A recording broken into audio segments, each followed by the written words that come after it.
Well, good morning, everybody. I assure you the future won't have bags with spikes in them. So, my talk for today was called The Future Enters by the Back Door. Those of you that have studied philosophy may think that sounds familiar. Maybe I stole that from somebody. In this case, I'm channeling Mr. Schopenhauer, who said the truth always enters through the back door. And he said something very clever. What he said was that the truth almost always enters by the back door, for it manifests itself by accident. That is, it comes upon us not like like in a court case. It's the little thing that proves the case. And when a lie is exposed, it's the little lie that proves the big lie. So in the future, it's kind of like that. It sneaks up in lots of ways. For example, you say, well, what happened in the Arab Spring? What happened in Egypt? Well, a lot of things happened, but what little thing happened? People could talk to each other. How did they talk to each other? Well, they used Twitter, Facebook, Google services, they used phones, they used all kinds of things that they didn't use before. Those things weren't made for that. But is the future of participatory government different than the past? Maybe. Are evil dictators nervous about internet companies? Absolutely. I tell you, even non-evil, non-dictators are very nervous, okay? When Google employees go to Saudi Arabia now, we get followed by the secret police everywhere we go. Maybe we're in cahoots with Facebook. We're going to do something. They don't know. So things change in those little tiny ways. And an example of that is the mobile phone, which started out actually for making phone calls between people. And that use has long since been abandoned. Nobody calls anybody. They do other things with their mobile phone. Why do they call them mobile phones? That's a human cognitive problem, I think. But we all have phones, 4 billion people with phones. And so the big challenge for me in how to make the world a better place is how to use those phones to make the world a better place. For example, maybe we could show you where Tahrir Square is. You don't know, right? If you live there, you know where it is. If you don't live there, you have no idea where that is. It could be on top of a pyramid. It could be in the middle of the Nile. You don't know where it is. But if you look at CNN, you know where it is. You look at ABC, you know where it is because they fly in using Google Earth. Okay, so we built Google Earth. So it turns out that 1 billion users come to Google Maps and Google Earth every month. So there's 7 billion people. One chance in 7 that you have a chance to know anything you want to know about the world. You could know where Rome is. You could know where Plaza Navona is, the Pantheon. You could know where the Diet is in downtown Tokyo. You could really know in a way that other people wouldn't know unless they lived in Tokyo. And you could know something you couldn't possibly have known, and you can do it at your computer. You can do it at your phone. And that's a different world. It's a world of being immersed and swimming in information. Maybe somebody might say drowning in information. But the point is, it's not a world of starving for information. That's the difference. Okay, how to swim in the information is a swimming class we could teach. But how to not drown. How to not hunger for information is the thing I'm concerned about. Because those of us that complain are complaining from an embarrassment of riches standpoint. You have all the information. You say, oh, my inbox is too full. Well, I'm sorry for you, but I'm much more sorry for an entire country like Togo with no book.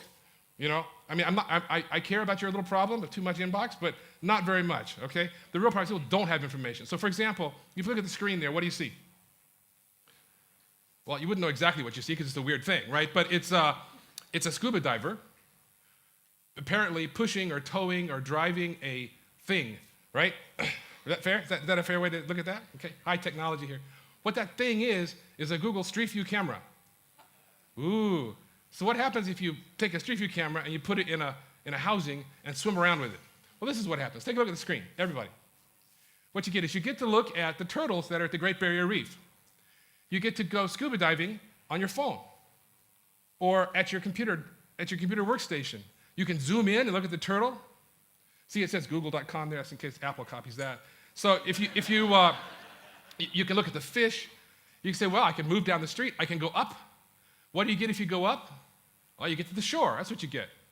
They have shoals and the shoreline. So that's where all the boring people are, right there at the pool drinking pina coladas. I've got an entire planet, 67% of the Earth, that I could explore. Let's go back down there. That's where the fun is. Like, for example, here's this fish. This is me on my laptop just recording this. There's this fish right here. If you look at him, you say, look at his eye. Look for his eye. Oh, where's his eye? Maybe he's looking at me. I'm going to sneak up on him and eat him, but I don't want him to see me. Here's his eye. Well, no, that's not his eye. That's his tail. It's a fake eye so that you can't sneak up on him. He's so smart. He's looking both ways, like a mother looking at kids, There's a cave, fish hanging out down there. It's like a bar for fish. They like that because there's no hooks there, right? It's nice down there. So this is an experience of going to sea as a fish or a scuba diver that most people on the earth are never going to be scuba divers. But they can go themselves. And if you walk around in this enough, for example, you come out back on the water and you look around, what do you see on the shore? You see the beach. And you see that's as far as almost all humans ever go in their exploration of information of the world. They get to the beach, they say, look, waves, and they're done.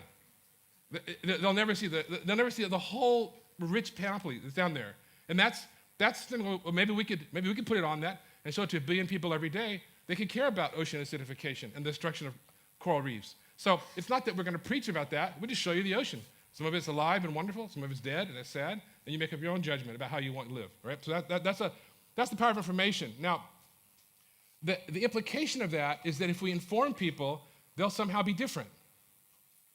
And like if I tell you, don't binge drink, then you won't drink anymore, right? Well, see, that's the problem. Education is not the same thing as information. I can tell you things, and for the most part, I'd be wasting my time, because if you didn't want to do that, you would ignore me. So if you're going to educate people, you've got to think, how do people learn? And what makes them pay attention to what you tell them? And not only we have the mobile phone, so we have the awesome vehicle to deliver knowledge to people around the world now, but how do we make them pay attention?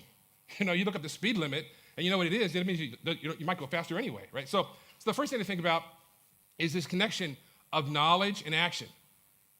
Now, this man you may not know, Al-Sadiq. Al-Sadiq means, if you speak Arabic, it means the truthful.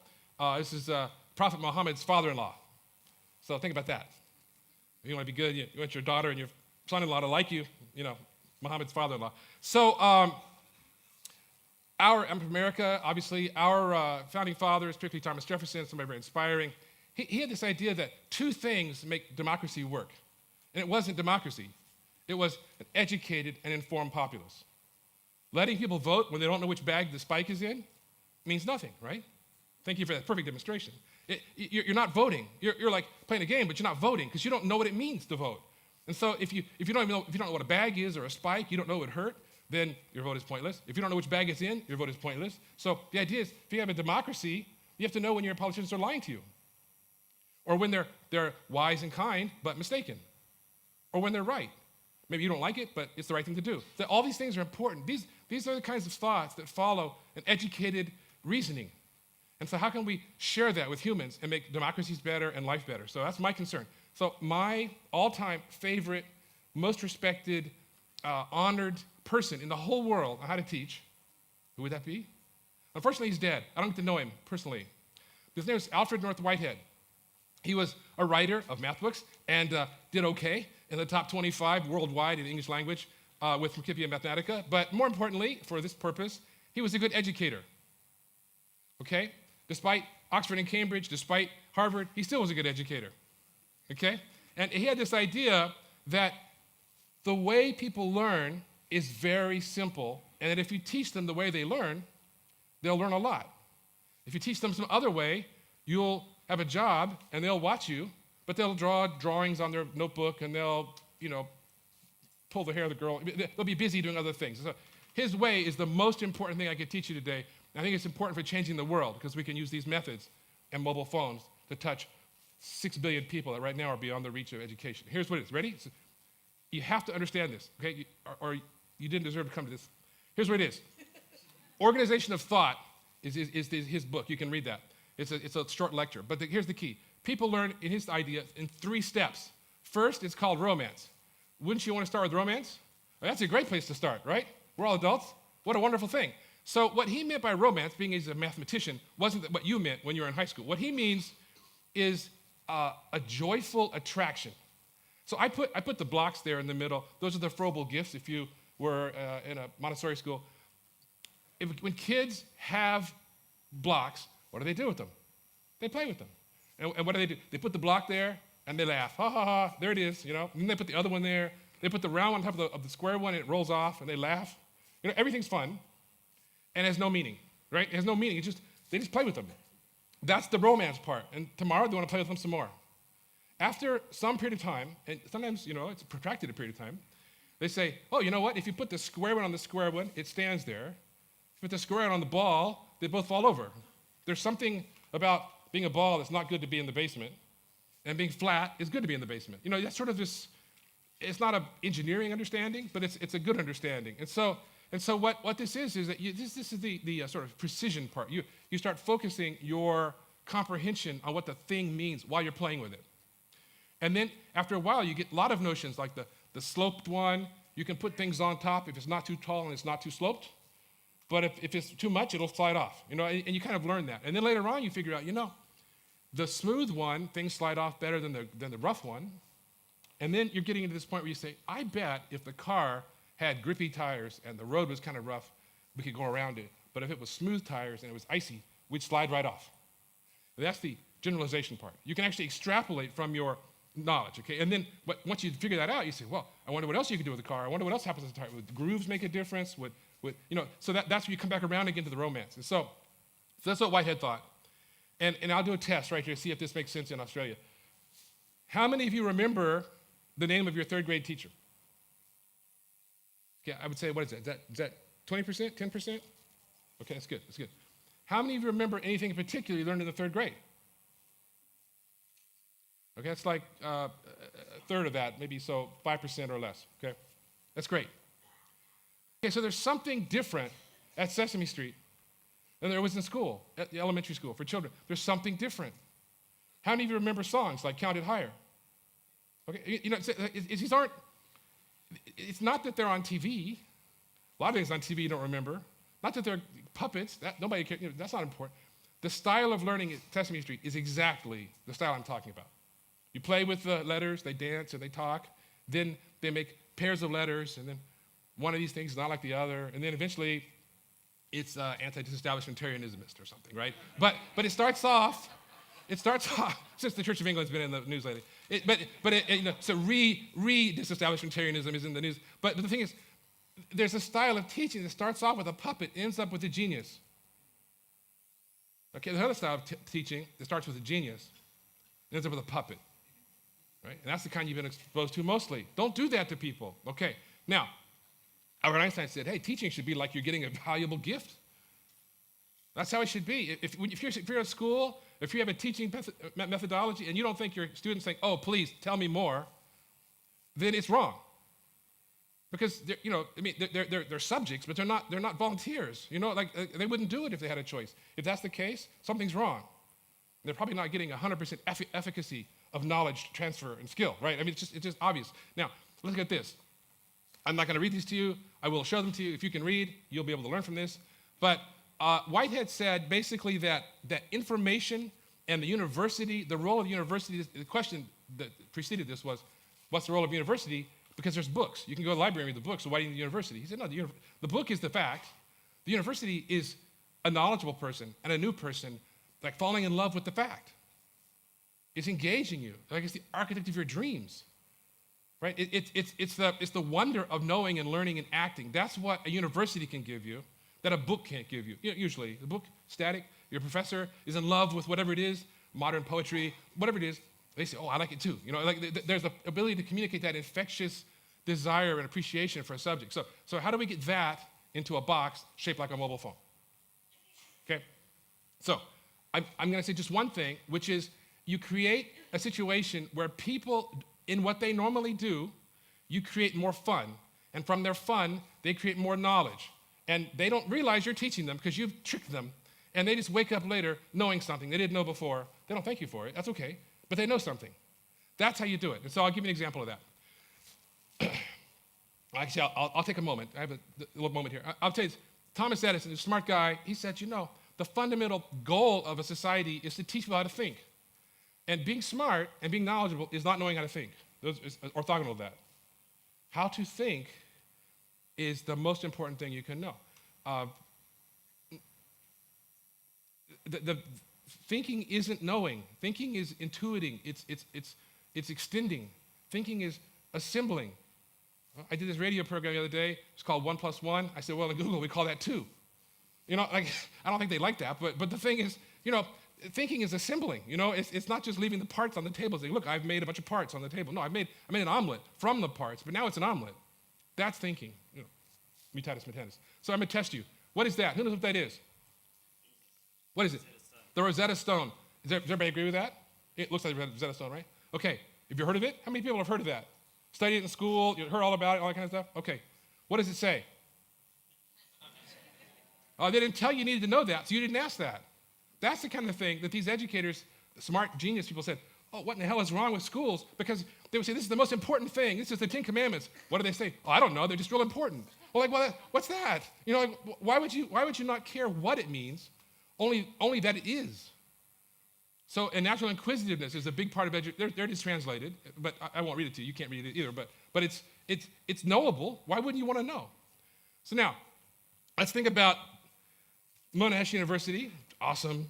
The Open University's Australia program, fantastic. How would you decide whether your kid should go to one or the other? Which is better? Well, that's a good question. So let me tell you about what it's like in Catalonia. So let me go back. So in Australia, you have a choice between the one that's big and fancy and the one that's the gang of 30, the big and fancy, and the one that's online that's kind of different and not quite the same. In Catalonia, they have people that were beaten by Franco or abused. People said, I wouldn't let my dog speak Catalan. Like that. That was the posters during Franco era. So when they had freedom, they said, we're going to, the Catalan will rise again. You see this Catalonian nationalism. But they said, we need a university that teaches Catalan language and poetry all around the world. They have missionary zeal, on a mission from God to protect their nation of Catalonia. And so they said, how can we do that? Because we're just Barcelona. What are we going to do? They said, we'll make a university of the air, and we'll connect people all around the world. Now, they have as many students in degree programs as Monash University has students. Okay? And they do it with a small number of people and a huge number of teachers. The teachers, not the professors, but like teaching assistants who are online 24/7. So you take a class in whatever it is, Greek literature, and at 3 a.m. you decide you can't sleep, you're going to study some more. There's your teaching admin right there. 100 students online, they have the video, it's a video chat, you have shared work, and you can ask questions on your headset all the time. So you're 24/7, you have your buddies in your class always with you, even if you are in the middle of nowhere. So it's not that the courses are videotaped and there's a YouTube where you can watch them. It's not some kind of soulless thing. This is better than what you get in class, because your professor wants to go home and be a big shot professor. This is all of the teachers helping you all the time.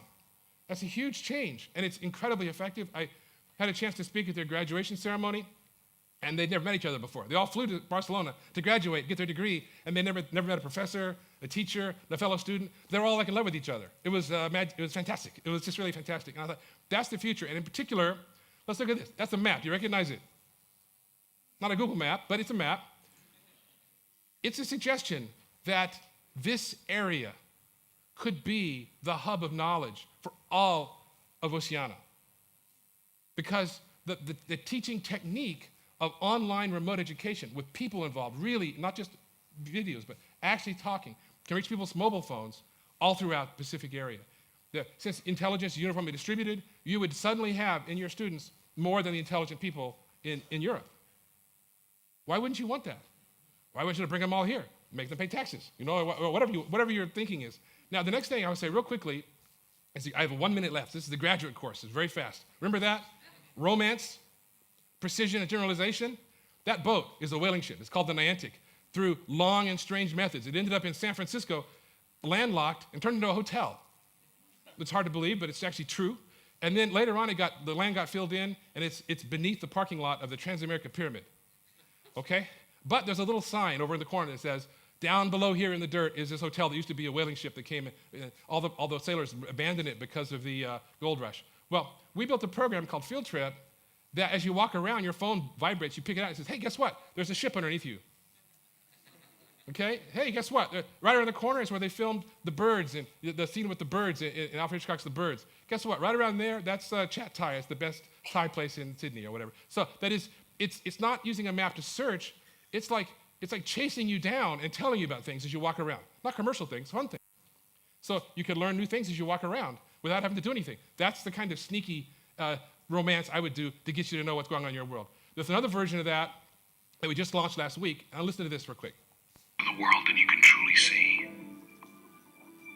You've sensed it, but you cannot tell. Something is very wrong. Strange occurrences. Visions affecting us. Are we being watched?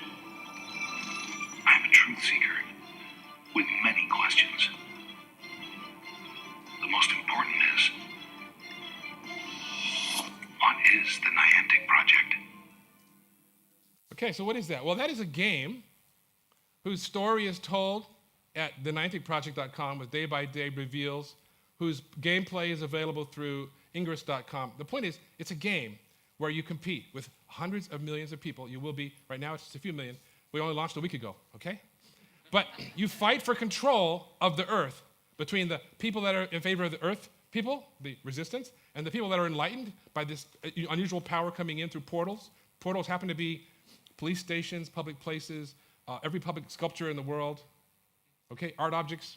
And so to fight, you have to go to these places in person with your phone and do some magic stuff at the place. So what people are doing is they're running around the city, going to art objects and looking at them for like 10 minutes doing this weird incantation on their phone. And while they're there, they're saying, oh, Rodin did that. That's interesting. And so they're becoming experts in the joy of the world by playing a game, which has its own rewards. But the point is, the real reward is they're learning their city, its culture. They're meeting people on the same faction. They go together and they actually are looking at their city.